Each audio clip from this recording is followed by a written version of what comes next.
সুপ্রিয় দর্শক, আমাদের আজকের আলোচনার বিষয় মূত্রতন্ত্রের পাথরের আধুনিক চিকিৎসা পদ্ধতি।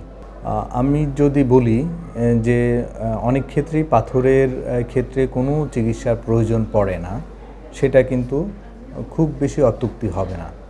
কারণ অনেক রোগীদের ক্ষেত্রেই আমরা পাই যে তাদের খুব ছোট ছোট পাথর শুধুমাত্র আলট্রাসনোগ্রাম করতে গিয়ে বা এক্স রে করতে গিয়ে ধরা পড়েছে।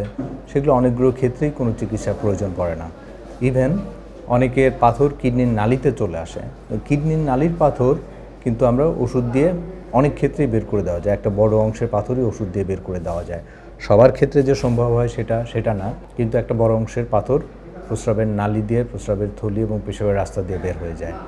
সো তাদের ক্ষেত্রে আমরা ওষুধ দিয়ে চিকিৎসা করি।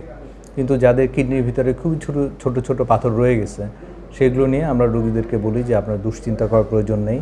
আপনি একটি নির্দিষ্ট সময় পরপর একটা করে এক্স রে করবেন, একটা করে আলট্রাসনোগ্রাম এবং কিডনির পয়েন্টটা করবেন।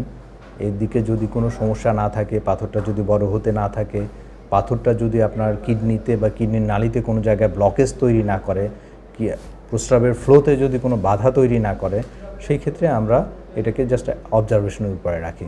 পরবর্তী বিষয়টা হচ্ছে যে আপনার পাথরটা কিডনি বা মূত্রতন্ত্রের কোথায় কোথায় হতে পারে।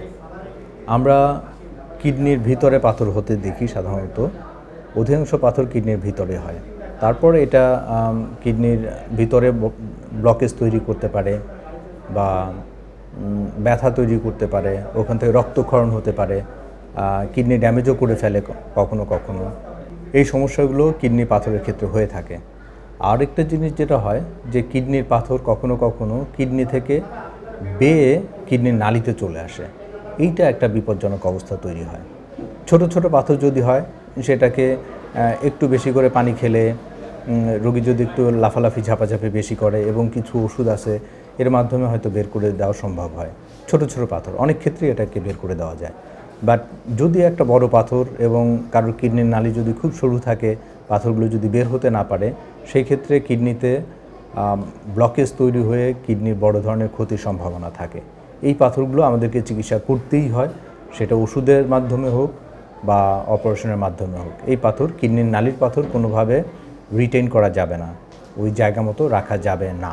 সেটাকে আপনার চিকিৎসা করতেই হবে, যে কোনোভাবেই হোক। আরেক ধরনের পাথর হতে পারে প্রস্রাবের থলিতে।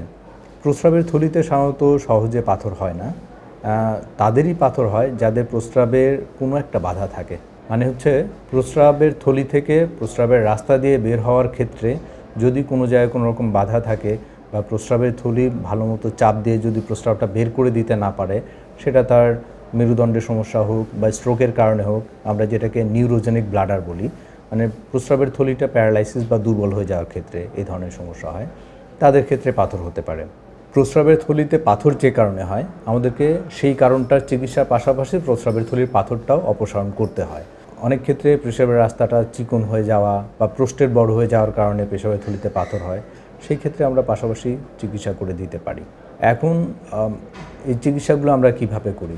প্রস্রাবের থলির পাথর থেকে যদি শুরু করি, প্রস্রাবের থলির পাথর সাধারণত যদি ছোট পাথর হয়, সেই ক্ষেত্রে আমরা পেশাবের রাস্তা দিয়ে আমাদের বিশেষ ধরনের যেসব যন্ত্রপাতি আছে, সেই যন্ত্রপাতি দিয়েই প্রস্রাবের থলির পাথরটাকে আমরা ভেঙে বের করে নিয়ে চলে আসতে পারি।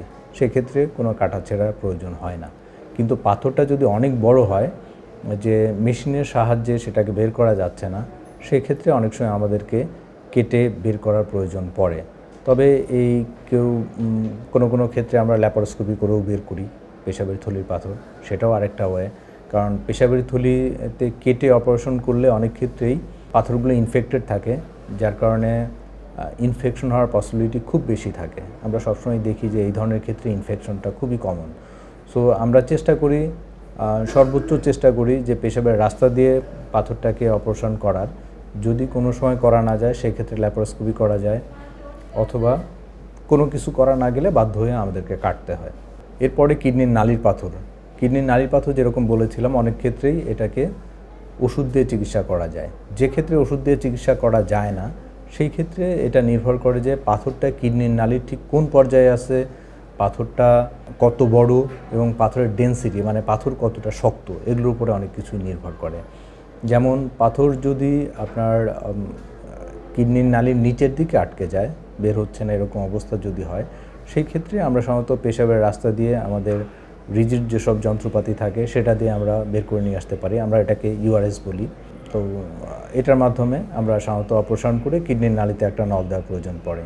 কিন্তু এই পাথর যদি কিডনির নালির উপরের দিকে থাকে সেই ক্ষেত্রে আমরা রিজিড যন্ত্রপাতি ব্যবহার করতে পারি না। আমাদেরকে আরআইআরএস মানে ফ্লেক্সিবল ইনস্ট্রুমেন্ট ইউজ করতে হয় এবং লেজারের ইউজ তখন আমাদের বাধ্যতামূলক হয়ে যায়। এই ক্ষেত্রে অপারেশনটা একটু খরচবহুল হয়ে যায় রোগীদের জন্য। আরেকটা হচ্ছে যে পাথর যদি একদমই খুব অনেক বড় হয়, একদমই আটকে গিয়েছে, সেই ক্ষেত্রে অনেক সময় ল্যাপারোস্কোপি করেও আমরা কিডনির নালির পাথর অপারেশন করে থাকি। এবার আমরা আসি কিডনির পাথরের ক্ষেত্রে। কিডনির পাথরের জন্য যদি ছোট পাথর হয় অপারেশন আমরা অ্যাভয়েড করি এবং পেশেন্টকে অবজারভেশনে রাখি। কিন্তু যদি পাথর বড় হয়ে যায় বা যে কোনো সাইজের পাথরই যদি কোনো রকম ব্লকেজ তৈরি করে, ব্যথা তৈরি করে, রক্তক্ষরণ হয়, সেই ক্ষেত্রে অপারেশনটা বাধ্যতামূলক হয়ে যায়।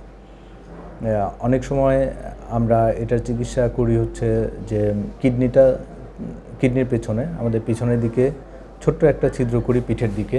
সেই ছিদ্র দিয়ে আমরা আমাদের নেফ্রোস্কোপ নামে একটা যন্ত্র থাকে, সেই যন্ত্র ঢুকিয়ে দিয়ে পাথরটাকে আমরা ইনট্যাক্ট অথবা ভেঙে বের করে নিয়ে আসি।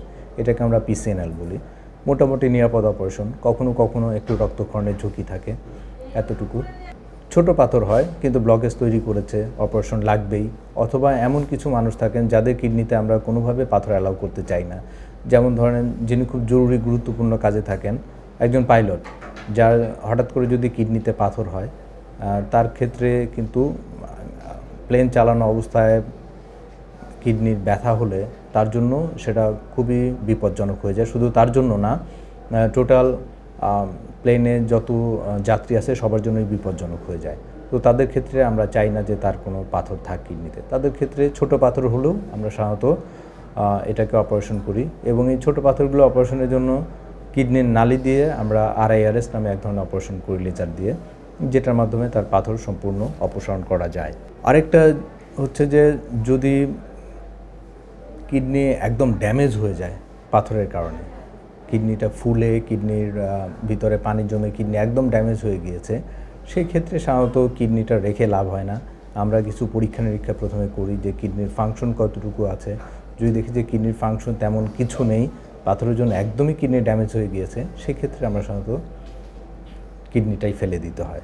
নষ্ট কিডনি এটা একটা ইনফেকশনের সোর্স হিসেবে কাজ করে এবং বড় ধরনের বিপত্তি তৈরি করে। সো সেটাকে আমরা সাধারণত ল্যাপারোস্কোপি করে ফেলে দিই অথবা কখনো কখনো কেটেও ফেলে দিতে হয় যখন ল্যাপারোস্কোপিটা ডিফিকাল্ট হয়ে যায়। ইদানিং সাধারণত আমরা কেটে কিডনি পাথরের অপারেশন বা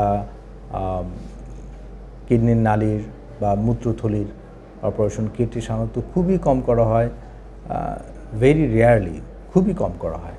সেটা সাধারণত আমরা প্রিফার করি না, কারণ কিডনি কেটে পাথর অপসারণ করতে গেলে যে পরিমাণে কিডনির ক্ষতি হয় সেই জিনিসটা আসলে পাথর থাকার চাইতে বরঞ্চ বেশি ক্ষতিকর হয়ে যায়। সো আমি যেটা বলবো যে আপনাদের যদি কিডনিতে পাথর হয় সেই ক্ষেত্রে আপনি একজন ইউরোলজিস্টের পরামর্শ নেবেন। ইউরোলজিস্ট আপনার সেই পাথরের সাইজ, লোকেশন এবং জটিলতা কতটুকু আছে এসব চিন্তা করে আপনাকে একটা পরামর্শ দেবেন এবং তার পরামর্শে চিকিৎসা করাটাই আপনার জন্য শ্রেয় হবে। ধন্যবাদ। সেরা ডাক্তার, সেরা হাসপাতাল, খাজা বদরুদ্দোজা মডার্ন হাসপাতাল।